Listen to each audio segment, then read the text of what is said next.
네, 민주당의 공천 헌금 의혹 파문이 확산하고 있는 가운데 정청래 대표 신상 필벌을 강조하며 기강 잡기에 나섰습니다. 또 초대 기획예산처 장관 후보자로 지명된 이해운 후보자를 둘러싼 논란도 계속되고 있습니다. 네, 두 분과 함께 관련 내용 짚어보겠습니다. 최진 대통령 리더십 연구원 원장, 김종혁 전 국민의힘 최고위원 나오셨습니다. 어서 오십시오. 안녕하십니까? 네, 안녕하십니까? 예, 앞서 제가 잠깐 언급을 했습니다.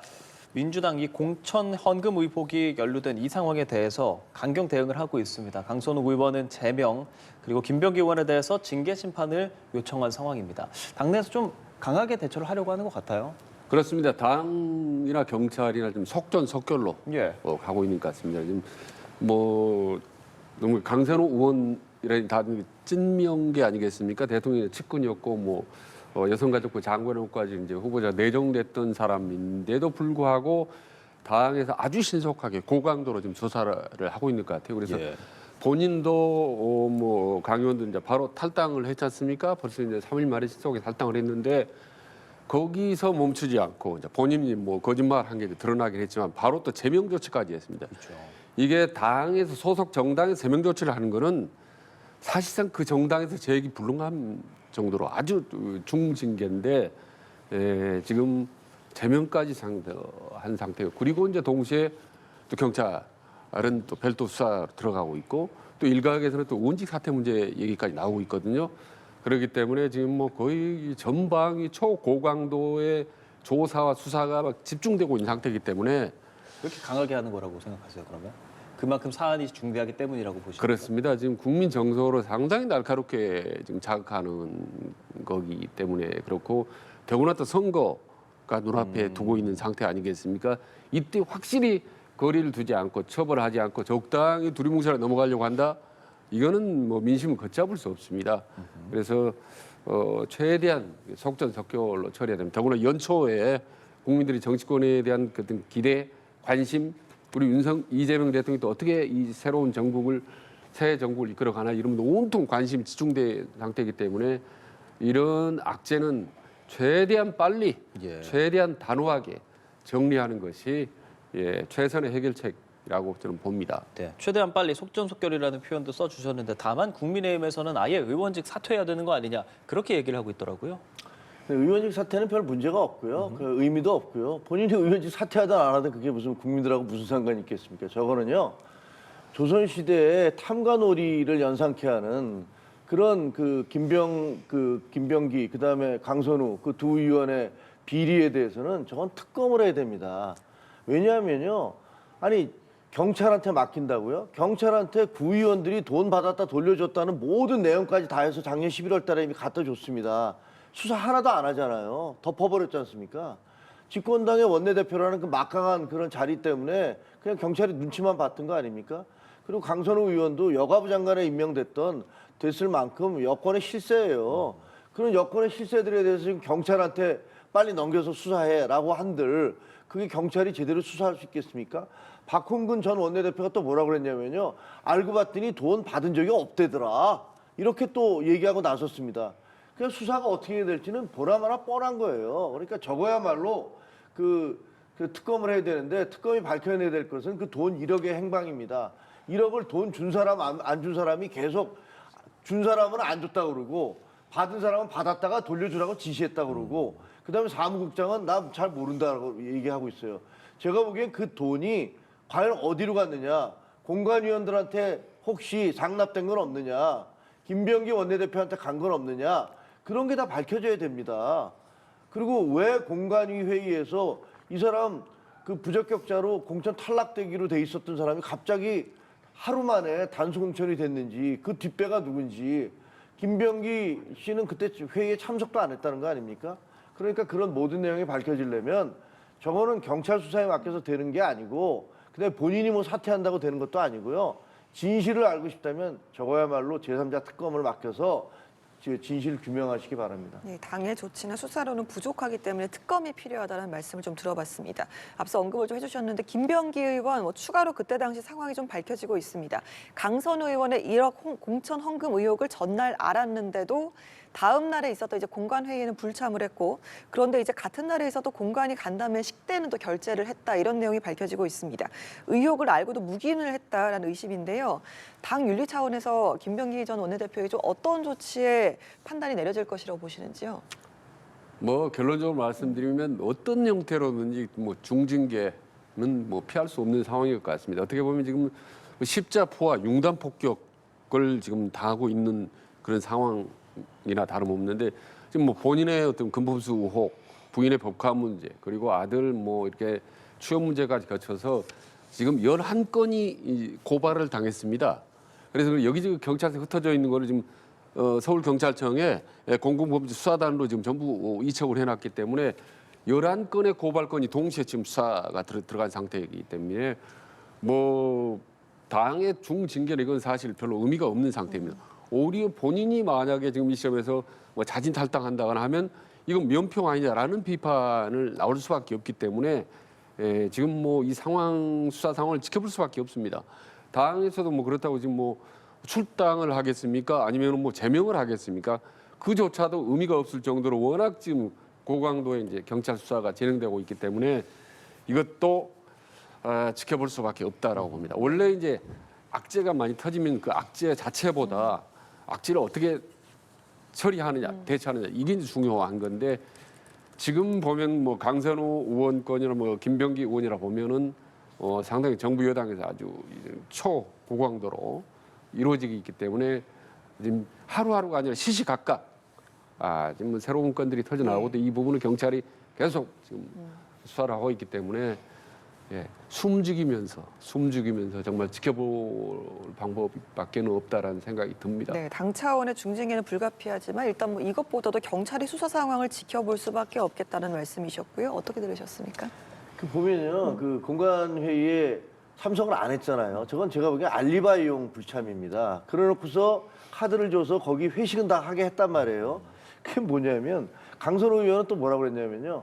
자기는 서울시당 공관위원인데 자기 지역에 있는 사람이기 때문에 아무 말도 안 했다라고 얘기했는데 알고 보니까 김병기 간사는 빠지고 강선호 의원이 그 사람 공천 줘야 됩니다라고 강력하게 요구를 했다는 거 아닙니까? 그러니까 다 거짓말인 거예요. 지금까지 했던 얘기들이 다 거짓말이에요. 그러니까 저 거짓말을 어떻게 믿겠습니까? 그러니까 저분들한테 아까도 말씀드렸듯이 그렇게 그 경찰한테 맡겨놔서 저게 해결될 것 같지도 않고요. 그다음에 저분들의 그 거짓말들을 좀 시간이 조금 지나면 또 권력형으로 저걸 덮으려고 할 그럴 가능성이 매우 큽니다. 그러니까 민주당이 진심으로 저 사건의 진실을 알고 싶고 그리고 더 이상 이런 잘못된 공천 문화 이런 비리가 되풀이되지 않아야 된다고 생각을 하신다면 특검을 받으셔서 온 국민 앞에 떳떳하게 진상을 밝히시기 바랍니다. 김병기 전 원내대표 관련해서 사실 구의원들한테 수천만 원 받았다 이거 어쨌든 투서가 지난해 나왔었던 그렇죠. 내용이잖아요. 네. 이 부분은 어떻게 좀 진행이 될 거라고 보세요? 아니 근데 투서를 다 냈어요. 그러니까 어떻게 보면 돈 준 사람도 처벌을 받을 가능성이 있음에도 불구하고 본인들이 다 일자 시점 어떻게 해서 돈 줬다가 새우깡 봉지에 있는 돌려받았는데 거기 1,000만 원, 1,500만 원 얼마 이렇게 구체적으로 진술을 다 했는데 경찰 해명이 뭐였는지 아십니까? 이건 수사해달라는 얘기는 아닌 줄 알고 그냥 자기가 수사를 안 했다. 아니 경찰이 범죄 행위를 보고서 범죄 행위 의심이 있는데 그거를 그 당사자가 수사해달라는 얘기를 안 했으니까 수사를 안 했다 그러면 경찰이 왜 필요합니까? 누가 강도를 당해서 누가 강도질해서 도망가는데 그 피해자가 저 잡아주세요라고 얘기 안 했다고 경찰이 그걸 보고서 잡지 않습니까? 말이 안 되는 얘기예요. 그래서 저런 식으로 꼬리 자르기로 보니까 무슨 뭐 대충 김병기 씨를 이렇게 쳐내는 거나 강선우 의원을 쳐내는 걸로 해서 그냥 빨리 정리를 하려고 하는 그런 모습이 보여지지 않습니까? 그래서 저렇게 가면은 어느 국민도 저것을 용납하지 못할 것이다라고 생각을 해요. 김병기 의원은 총선 앞두고 나오는 근거 없는 투서다라고 그렇게 얘기를 했는데 사실 경찰에서 말씀하신 것처럼 탄원서 접수는 됐지만 수사는 이루어지지 않았고 지금은 계속 관련된 고발들이 이어지니까 수사를 진행하겠다. 그런 부분을 좀 꼽으셨거든요. 그렇습니다. 그런데 방금 말씀하신 그 내용을 집중적으로 제기하고 있는 사람이 이제 이수진 전 민주당 의원 아닙니까? 근데 시청자들 좀 궁금할 거예요. 왜 갑자기 얼마 전 며칠 전부터 갑자기 이수진 전 의원이라는 이름이 툭 튀어나와서 집중적으로 공격을 가한다? 왜 같은 민주당 의원들끼리 이런 이제 의혹을 갖고 있을 텐데 같은 동작구 의원입니다. 그러니까 동작갑 의원이 김병기 의원이거든요. 동작을 의원이 이수저 의원인데 21대 때 같이 국회의원을 했어요. 근데 보면은 같은 그 지역에서 갑을로 국회의원 하지 않습니까? 그럼 사이가 아주 좋거나 또 아주 나쁜 경우가 많습니다. 사실은 서로 갈등 관계 이렇게 아마 그런 좀 경쟁적 관계였는지 모르겠습니다만은 추측이신 거죠? 그래도 개인적인 추측을 하시는 거죠? 그런 예. 관계에 대해서는 예, 아니 통상적으로 같은 지역에 그럴 수 있다. 갑을이면은 예, 예, 예. 좋거나 갈등 경우가 그런 경우가 이제 빈번하기 때문에 혹시 그런 경우가 있을 가능성이 있지 않나라는 이제 생각을 합니다만은 어쨌든 옆지역구이기 때문에 기초의원들이지 않습니까? 그럼 같이 중첩되는 경우가 많습니다. 그렇기 때문에 무슨 말씀이냐면 이수진 의원이 김병기 의원에 대한 여러 가지 의혹이나 이런 부분들을 훨씬 앞으로도 많이 갖고 있을 가능성이 높다. 그 기초의원들, 지방의원들이 여러 가지 제보를 하고 그래서 그 탄원서도 이수진 의원이 제출했었지 않습니까? 그게 이제 묵살당했다는 거 아니겠습니까? 이후로도 여러 가지 문제 제기를 할 가능성이 높기 때문에 상당히 김병기 의원으로서는 빠져나가기가 쉽지 않겠다. 예. 힘들다. 힘든 상황에 처했다라는 생각이 들고 이제- 정치적으로 최대 위기에 아마 직면한 것 같습니다. 예, 앞으로도 추가 의혹이 제기될 가능성도 굉장히 좀 높다라고 하셨는데 관련해서 하나 더 여쭤볼게요. 김경시 의원뿐만 아니라 김병기 의원의 측근으로 분류되는 구의원 후보들도 단수 공천되었던 것으로 확인이 됐습니다. 이들이 이제 뭐 김병기 의원 탄원서 등장을 하는 인물인데요. 이 중에서는 공갈 또 횡령 혐의로 기소된 구의원도 포함이 되어 있습니다. 이 부분 좀 어떻게 보고 계시는지요? 대표님, 원장님, 예. 네, 예. 근데 구의원들 이제 말씀드리는 건데, 요즘에는 이제 구의원들이나 지방의원들의 수준이 많이 올라갔습니다. 사실 과거에 비해서 훨씬 더 아주 유능하고 또 스펙도 좋은 구의원들 많습니다만은 반대로 여전히 구의원들의 공천과 관련된 여러 가지 문제들 또 여전히 많이 남아 있어요. 사실 뭐 전과가 있다든지 상당히 좀 좋지 않은 그 구태 정치가 여전히 이 지방의 밑바닥에 깔려 있는 경우도 많습니다. 그래서 저는 이번엔 김경시 의원 산 계기로 해서 이번에 그 지방의원 공천 제도나 어떤 이 구태 정치 이런 부분들이 일소했으면 좋겠다라는 생각이 들어요. 오히려 저는 좋은 전화위복 계기가 되겠다. 정청래 의원도 이번 공천 때는 제대로 한번 확실히 하겠다는 거 아니겠습니까? 여야가 이번에 정말 이번 여러 가지 김병기 의원 사태나 이런 부분 사태에 대해서 공천을 새로 한번 쇄신하면 이후 총선이나 대선 과정에서도 상당히 좋은 정치 환경을 만들 수 있겠다. 오히려 저는 정치권을 상당히 쇄신할 수 있는 그런 좋은 좀 계기가 될 수 있겠다는 생각도 예. 저는 해봅니다. 네, 공천 관련해서 구태 정치를 씻어내는 계기가 될 것이다. 어떻게 들으셨습니까? 그거는 뭐 나중에 결과가 어떻게 됐든 간에 지금 벌어진 것들에 대해서 명백히 밝혀야죠. 근데 보면요. 지금까지 보도된 거 보면 그 구의원이 1,000만 원을 싸들고 가서 그 김병기 의원 부인한테 그 정초에 갖다 줬더니 그분이 하시는 말씀이 그냥 부정 인사라면 1,000만 원이 너무 적고 그다음에 너무 공천 많고, 헌금이라면 예. 너무 공천 많고 공천 헌금이라면 너무 적고, 적다. 네. 이렇게 딱 액수를 정해주는 거예요. 그러면 이 사람이 얼마나 그동안에 그 기준을 가지고서 명절 때는 얼마를 가져와야 되고 그다음에 그 공천을 받으려면 얼마를 줘야 되고 이게 자기 본인 머릿속에 있는 거예요. 그래서 지금 얘기하잖아요. 그건 너무 이거 설 선물 치고 너무 많아. 너 공천 달라는 거야? 그건 너무 적어. 이렇게 딱 얘기하는 거. 이거 완전히 탐관 놀이들이 하는 짓 아닙니까? 야, 너 지금 어느 자리는 얼마를 줘야지 올 수 있는 거고. 보니까 민주당에서 시의원 공천 받으려면 1,000만 원 줘야 되는 1억 줘야 되는 거 확인됐잖아요. 김경. 그다음에 이번에 보니까 구의원 하면 몇 천만 원 줘야 되는 모양이에요. 그렇게 정가가 정해져 있는 모양이에요. 아니 이렇게 어마어마한 사건인데 이거는 무슨 경찰한테 맡겨서 대충 넘어가겠다라는 식으로 가는 건 말도 안 되는 얘기고요. 나중에 뭐 민주당에서 이걸 계기로 해서 공천 혁명의 계기로 삼든지 뭐든지 그건 알아서 하시라고요. 근데 적어도 지금 문제가 되는 것들에 대해서는 진상을 분명히 밝혀야 됩니다. 그 1억 원이 어디로 갔는지 그게 공관위원들한테 나쁜 말로 뭐 속된 말로 분파이 되지는 않았는지 김병기 씨는 저렇게 구의원들한테도 돈 받았다 돌려주고 뭐 저랬는데 그러면 저분한테는 가지 않았는지 그것도 확인해 봐야 되고요. 그리고 솔직히 이게 민주당만의 일일까에 대한 그런 생각도 있어요. 그러면 국민의힘도 자성해 봐야 되거든요. 저런 일 없을까? 이런 것들에 대해서 고민해 봐야 되는데 어쨌든 저거 드러난 부분들에 대해서는 확실하게 밝혀야 된다라고 생각을 합니다. 예, 실태 파악이 더 필요하겠지만 어쨌든 정치권과 돈이 연결되는 것만으로도 이제 국민들은 굉장히 당혹스러워하고 화가 날 만한 상황이지 않을까라는 생각도 들고요. 자, 이런 가운데 사실 이해운 기획예산처장관 후보자에 대한 이야기를 안 할 수가 없습니다. 뭐 탄핵 반대, 폭언, 사적 심부름 이런 논란들 계속 이어지고 있는데요. 여당 내에서 어떤 의견이 나오고 있을까 함께 들어보시죠. 인사권은 존중돼야 된다고 마땅합니다만 저는 잘한 인사다 하는 생각은 별로 안 듭니다, 솔직히. 이해운 후보자가 이제 내란에 관련해서도 또 이제 사과를 하셨는데 그 부분도 마찬가지로 그 사과 한 번으로 끝날 수 있는 문제인지는 앞으로 좀 청문회까지는 저는 봐야 된다고 생각합니다. 예, 원장님께 바로 여쭤보겠습니다. 잘한 인사라는 생각은 별로 안 든다. 사과 한 번으로 끝날 문제인지는 지켜봐야 된다라고 이야기하는데요. 여당 내에서 어느 정도 인원들이 이런 생각들을 하고 있을까요? 지금 쉽지 않은 상황이라 좀 보네요. 지금 대전 지역의 재선 의원이 공개적으로 지금 당장 사퇴하라는 얘기까지 좀 나오고 있거든요. 예. 그래서 상황이 정말 간단치 않다라는 말씀을 먼저 드리면서 이제 총론적으로 말씀드리고 싶으면 일단 이재명 정부가 유승민이나 권오울, 이해운 전 의원에 대해서 영입 통합을 시도한 것 자체는 대단히 긍정적이고 바람직하다라는 분명히 말씀드립니다. 예. 다만 이해운 전 의원처럼 영입을 했는데 개인적으로 여러 가지 자질 문제가 발생한다. 이건 또 다른 문제죠. 이건 검증을 해야 되는 거고 심판을 해야 되는 거죠. 또 다른 문제인데 자 그럼 지금 나오고 있는 문제, 쏟아져 나오고 있는 문제가 어느 정도냐인데 지금 우리 정치권에 상당히 민감한 문제가 말이죠. 정치인의 갑질입니다. 근데 매번 이렇게 좀 시대나 상황마다 되게 민감한 분야가 있는데 요즘에는 제일 민감한 게 정치인 갑질에 대해서는 아주 가차없어요, 민심이. 예.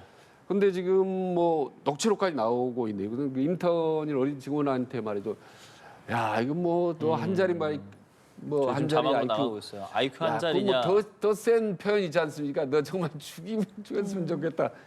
이런 이제 아무리 화가 나도 저런 표현하기 쉽지 않는데 정말 저거는 녹취록으로 나왔기 때문에 꼼짝 못하는 발언이고 거기다가 또 어제 오늘 사이 또 새로운 얘기들이 나오고 있죠. 또 본인 집 111로 고쳐라라는 이른바 사적 심부름 문제 이런 문제까지도 나오고 있고 그래서 더 이상 문제가 또 다른 문제들이 더 불거지기 전에 먼저 사퇴하는 게 어떠냐라고 내부적 문제가 나옵니다만은 지금 이재명 정부가 야심만만하게 통합을 한 거기 때문에 지금 이 상태에서 어떤 조치를 내리기는 쉽지 않습니다. 그래서 일단 청문회까지 한번 지켜보자. 예. 혹시 더 추가로 나올 수 있는 게 있는 건지 이 정도 선이면 국민들에게 용서를 구하고 본인이 고개를 100배 숙이고 사죄를 하면은 또 용서를 할 수도 있다라는 점에서 일단 저 청문회 전까지는 한번 좀 더 지켜볼 가능성이 높다고 보는 거고 예. 이후에 이제 청문회 이후에 대통령이 이거 최종적으로 임명을 하냐는 이제 또 다른 별개는 남아 있습니다만은 좀 아슬아슬한 경계선을 넘나드는 정말 아슬아슬한 문제인데 저는 이 차제에 한 말씀 드리고 싶은데 정치인의 사적 심부름 한 이걸 어디까지 인정할 것이냐 제가 겪어본 데는 상당히 좀 훌륭한 국민들 신망을 받는 정치인들조차도 사적 심부름 시키는 경우가 상당히 많이 있거든요. 지금 겨울에 추운데 국회의원이 보좌관에게 가서 정말 호빵 하나 먹고 싶으면 좀 사달라라고 했을 경우 이건 사적 심부름은 못 되나. 그러게요. 지금은 넘어져 나중에 사이가 안 좋으면 그 문제가 될 수 있다는 말입니다. 그래서 어쨌든 그럼에도 불구하고 정말 차제에 국회의원과 보좌직관 간의 관계의 재정립이 필요하다. 전에는 공적 사적 관계가 뒤설켜 있고 경계선이 없었다면 예. 지금은 상당히 공적 관계 중심으로 재정립을 하고 그 방향으로 갈 수밖에 없겠다라는 생각이 듭니다. 예, 김 전 최고님 하실 말씀 많을 것 같은데 저희가 시간이 많지는 않아서 이제 문제 제기를 많이 했잖아요. 이런 부분에 대해서 그래도 이런 건 정말 잘못했다 싶은 것들 어느 것들이 있습니까 좀? 아니 일단 인사가 잘못됐죠. 예. 진성준 의원이 얘기했듯이 잘된 인사가 아니다라고 애둘러서 얘기한 것은 대통령에 대해서 이거 잘못됐다라고 얘기하시는 거잖아요. 근데 도대체 검증 기능이라는 게 어디로 간 겁니까? 아니 지금 대통령 된 지 뭐 한두 달 된 것도 아니잖아요. 그 검증 기능 충분히 할 수 있는데 어떻게 검증을 했길래 저런 분을 그 임명을 하는 건지 혹시 진짜로 누가 얘기하는 대로 김병기 사태니 뭐니 요새 상황이 굉장히 안 좋으니까 그걸 잠재우기 위해서 저런 카드를 던진 거 아니냐 이런 얘기까지 나오고 있어서 그런 것들도 좀 문제가 있다고 생각하고요. 그보다 저분 개인에 대해서는 저 분노 조절 장애임이 분명하시잖아요. 근데 그 분노 조절 장애가 있다 없다가 문제가 아니고 그 분노 조절 장애가 선택적이라는 거예요. 강한 사람한테는 안 그러시잖아요. 그냥 약한 사람한테 그 힘없는 인터넷에서 개인적으로 있을 때 자기의 체면이 평판이 손상되지 않는 그런 그 밀실 공간에서만 저렇게 하고 저 기자들 앞에서 오셔서는 기자들한테 고개 깍듯이 숙이면서 악수하시지 않습니까? 그럼 저거 선택적 분노 조절 장애이기 때문에 저거는 글쎄 인격의 문제다라는 그런 비판까지 얼마든지 받을 수 있는 거고요. 또 사과를 하시면서도 강한 사람한테만 사과하시잖아요. 민주당 그때 내란인 걸 몰랐다. 그래서 그때 고생하신 민주당 지지자들한테 죄송하다라고 얘기하시는데 저분이 사과하셔야 될 대상은 자기를 믿고서 아스팔트로 나가서 윤 어게인 외쳤던 그 사람들한테 여러분들은 오도해서 죄송합니다라고 사과하셔야 되는 거잖아요. 엉뚱한 힘센 사람한테만 사과하고 계신 거예요. 그리고 만약에 정말로 그때 당시의 상황이 얼마나 위급한 상황이고 비상계엄이 얼마나 잘못된 건지 몰랐다고 한다면 그렇게 판단력이 없으신 분한테 대한민국의 나라 살림을 다 맡길 수 있습니까? 그래서 이것저것 아무리 따져봐도 말이 안 돼요. 그래서 저분이 버티실 수 있을까? 전 좀 어렵다고 봅니다. 잘못된 인사였고 일단 개인의 문제였기 때문에 사퇴가 불가피하다라는 말씀이셨고요. 자, 이번에는 국민의힘 이야기 좀 더 해보겠습니다. 청와대 신년 인사회에 불참했던 장동혁 대표가 이명박 전 대통령을 예방했는데요. 예방 당시의 목소리를 좀 듣고 오겠습니다. 단합도 해야 되고 네. 때로는 결단이 또 필요할 때가 있고 예. 수구보수 돼서는 안 되잖아요. 예. 어? 그건 퇴보지. 연대나 통합을 미리 말하게 되면 자강으로 채워야 될 부분이 연대가 차지하게 돼서 각자의 자강과 확장을 저는 해칠 수도 있다는 생각을 하고 있습니다. 네, 장동혁 대표 이전 대통령에게 당내 화합을 강조하는 조언을 좀 들었는데요. 이후에 있었던 기자간담회에서 통합의 걸림돌을 없애는 게 목표다라는 이야기를 좀 밝혔습니다. 한동훈 전 대표를 의미를 한 게 아니냐 이런 추측도 나오는데요. 일단 어떻게 들으셨습니까? 그런 것 같아요. 이명박 전 대통령은 야 우리가 수구보수가 되면 안 되지 않느냐, 퇴보하지 않느냐라고까지 얘기하셨는데 끝나고 난 다음에 바로 기자회견하면서 통합의 걸림돌을 치워야 된다. 그런데요. 당원들 중에서 상당수가 당대표가 통합의 걸림돌 역할을 하고 계시다라고 비판하는 사람들도 적지 않습니다. 왜냐하면 뭐 계몽령이 신의 계시였다고 얘기하셨던 분이시잖아요. 그리고 그 보면은 계속 그 강성 보수의 어떤 목소리만 대변을 하고 계시고 윤석열 전 대통령을 면회한다라든가 우리가 황교안이라든가 뭐 이런 얘기를 하심으로써 우리 당이 그 전진에 나갈 때마다 그 굉장히 뒷다리 잡는 그런 발언들을 하신 그런 경력이 있어요. 그래서 이게 이런 얘기를 하면 이것도 당원들이 나를 비판하는 거니까 너 윤리 회부하겠다 이렇게 얘기하실지 모르지만 그거는 독재 국가에서나 가능한 얘기고요. 당 대표는 대통령도 국민이 선출한 5년직 공무원에 불과합니다. 그 당 대표는 2년직 당원들이 뽑은 2년직 자리에 불과해요. 그리고 그 국민의힘에서는 그걸 2년 동안 마친 사람도 없어요. 근데 마치 본인이 본인이 하시는 것이 다 옳다는 식으로 얘기하시는 건 저는 옳지 않다. 그렇게 하면 화합이 이루어지겠느냐라는 생각이 듭니다. 네, 최 전 원장께서도 짧게 첨언해 주실까요? 그렇습니다. 아니 이명박 전 대통령이 좀 옳은 말씀 하시지 않습니까? 수구 보수는 안 된다, 퇴보한다. 그건 퇴보다라고 얘기하고 통합하라라고 했더니 이 장동혁 대표는 예 알겠습니다. 그래서 이거 통합 좀 될 것 같나 했더니 또 기자간담회 가서는 통합하려면 걸림돌부터 없애야 됩니다라고 해서 마치 한동훈 대표를 겨냥한 것 같은데. 새해도 1월 8일 날 장동혁 대표가 이제 새로운 국민의힘 앞으로 청사진 밝힌다고 하는데 그때도 윤석열 전 대통령 절연 부분은 빼진다라는 대목이 있는데 하나 더해서 한동훈 전 대표와 두 사람이 화합 결합도 어렵겠다 당분간 새해도 그런 생각이 하지 않을 수 없습니다. 알겠습니다. 마지막으로 두 분께 이 부분 좀 여쭤보고 싶은데요. 언론에서 굉장히 많이 보도가 됐는데 윤석열 전 대통령의 용산 대통령 집무실 이제 내부가 공개가 됐습니다. 두 분 다 사진을 좀 보셨을 것 같아요. 저도 보면서 좋은데 사우나 큰데 이런 생각 좀 했습니다. 어떠셨습니까? 지금 뭐 계엄도 불법 계엄이다, 내란도 있고 이런저런 얘기 있지만 예. 국민들이 제일 윤석열 전 대통령에서 아쉽게 생각하는 화가 나는 부분은 술 많이 마시고 일 안 한다 이런 게 많이 파져 있잖아요. 그리고 이제 방송에 이런 거 이제 확인할 수는 없지만 그런 루머들이 많이 그동안 퍼져 왔는데 이게 이제 사실로 입증된 거나 다름없지 않습니까? 보니까 과거에 뭐 3억 8천만 원 들어서 지각하면 늦게 출근할 수 있는 비밀 통로 만들고 거기다 또 도어 스태핑 딱 타이밍에 맞춰서 그만두더니 또 거기다 문 3개 통과해서 보니까 맨 안쪽에 보면서 비밀 호텔방 같은 거 하나 만들었다.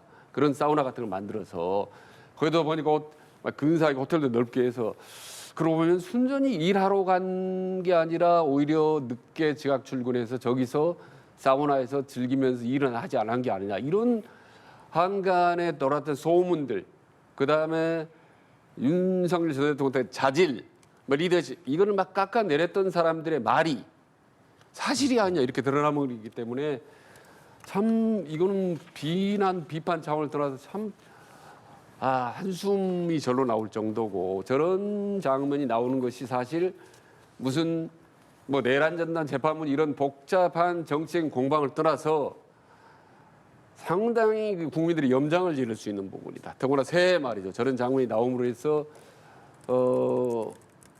정말 보수 지형이나 국민에게는 보이지 않는 큰 악재입니다. 당대웅 대표나 저런 그런 부분들은 보수 지형 저런 부분에 대해서 부끄럽게 생각하고 예. 사과해야 되는 거 아닙니까? 그 바로 절연 선언해야 되는 거 아닙니까? 근데 아직까지 아무 말도 없이 침묵하고 있어요. 이게 지금 장동혁 대표, 국민의힘 그리고 강성우파들의 현주소다. 예. 저런 모습을 보고도 침묵을 지키고 있는 이 현실을 본다면 올해 6월 지방선거도 정말 안타까울 수밖에 없다라는 생각이 듭니다. 참 예. 그러면서 새삼 윤석열 대통령도 계속 본인의 어떤 항변을 하고 있지 않습니까? 이런 부분도 예. 안타깝고 참 예. 뭔가 좀 새로워지는 것, 달라지는 걸 좀 기대합니다만은 예. 모르겠습니다. 참. 알겠습니다. 최고 지내실 때 저런 공간이 있다는 거 좀 들어보셨어요? 저걸 어떻게 알겠습니까? 예. 목욕은 집에 가서 하는 거 아니에요? 샤워는? 그래야죠. 그리고 솔직히 말해서 예. 뭐 진짜 일을 너무 열심히 했다. 그래서 건강을 상할 정도다라고 하면 대통령 진짜 고생하셨겠다 이렇게 생각이 들지만 그렇게 얘기하는 사람이 없지 않습니까? 뭐 저녁마다 그 사람들을 불러다가 계속 술을 드셨다, 이른바 친윤들과 이렇게 술을 드셨다 얘기들이 많이 나와 있기 때문에 저런 모습들을 보면 정말 굉장히 부끄럽고 저런 일이 있으면 안 되겠죠. 반면교사를 삼아야 될 것 같습니다. 뭐 더 이상 드릴 말씀은 없습니다. 네, 알겠습니다. 두 분 말씀 여기까지 듣겠습니다. 최진 대통령 리더십 연구원 원장, 김종혁 전 국민의힘 최고위원과 함께했습니다. 말씀 고맙습니다. 말씀 고맙습니다. 감사합니다.